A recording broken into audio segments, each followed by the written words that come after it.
Let's go, Dolphins! The heat is rising behind the scenes in Miami, and I have some important updates that every Dolphins fan needs to hear. We all know the mission, to make it to the Super Bowl, and to get there, Mike McDaniel needs a powerful roster. But here's the thing, decisions need to be made, and fast. The Jalen Ramsey saga is dragging on longer than expected and is throwing the Dolphins' plans into disarray. I've got all the details and the inside scoop, but before we dive in, hit like, but only if you're a true Miami Dolphins fan. If you've been wearing the aqua blue and orange for 20 plus years, leave a comment saying, "Go Dolphins!" My heart bleeds aqua blue and orange. Alright, here's the deal. The Jalen Ramsey trade situation is like a ticking time bomb, and it's about to blow. Adam Schefter went live on ESPN radio and dropped some telling insights. Pittsburgh may have checked in, but that's not looking like the landing spot. The Chargers and the Rams? Still very much in the mix. Financials are a sticking point, and the Dolphins are hunting for the right compensation. But don't get it twisted, the real reason they're trying to move Ramsey is to free up cap space. Trading him could unlock up to $21 million in relief,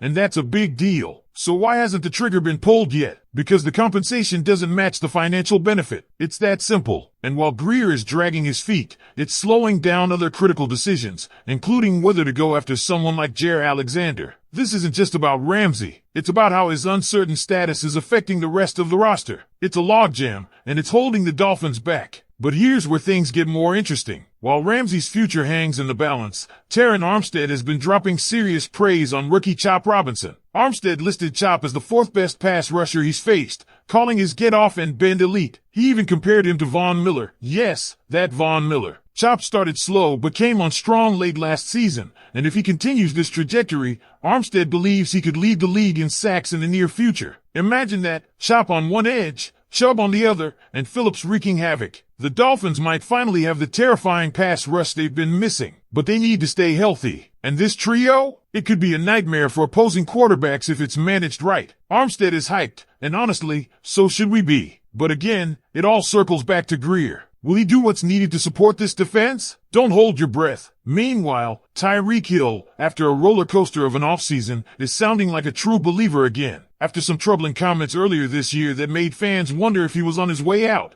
he's now saying, loud and clear, "I want to be in Miami." He praised Coach McDaniel, called him a genius, and highlighted how McDaniel's offensive schemes have unlocked his potential. 1,700-yard seasons don't lie. More than that, Tyreek's saying he doesn't even care about being the highest paid anymore. He just wants to win games and bring glory to the Dolphins. That's a 180-degree shift, and it's worth noting, especially when you remember how he ended last season, storming off, unhappy, and throwing shade at Tua. But now, he's on podcasts calling Tua the best quarterback in the NFL and saying Miami is going to take the AFC. Do we believe him? Maybe. But like Tyreek himself said, it's time to change the narrative. This season is about more than just stats. It's about proving the haters wrong. Tyreek says he's tired of hearing that the Dolphins can't win in cold weather, that they're not a physical team. He's saying it's time to flip that script, and he's taking ownership. He's leading by example and holding teammates accountable. Tua, too, is stepping up. According to Hill,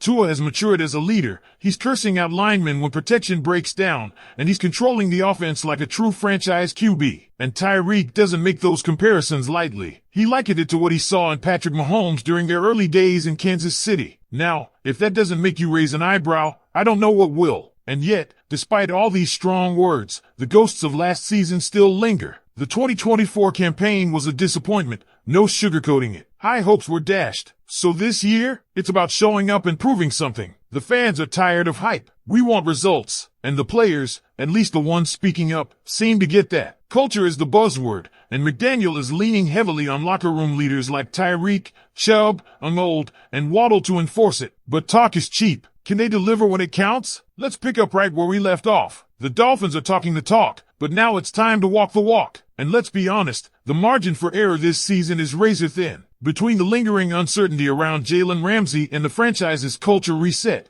there's a lot riding on these next few weeks. Training camp is right around the corner, and McDaniel knows he needs to enter it with clarity on leadership, depth, and most importantly, identity. That's why Tyreek's change in tone, Tua's vocal leadership, and Chop Robinson's development aren't just minor storylines. They're central to whether this team lives up to its enormous potential or crashes under the weight of unmet expectations. And don't forget, the team finished 27th in pass rush productivity last season. That simply isn't good enough for a franchise with championship aspirations. Let's talk more about the ripple effects of the Ramsey situation. You've got a defense trying to come into its own, a new wave of younger leaders stepping up, and McDaniel aiming to instill a gritty, no-excuses mindset. And yet, this unresolved trade drama is overshadowing it all. There's no question that Ramsey can still play at a high level, but if the organization has already emotionally moved on and is just waiting for the right offer, it sends a confusing message to the locker room. Players aren't dumb. They see what's happening. They know when someone is being dangled like bait. So every day that Ramsey remains in limbo is a day that creates distraction,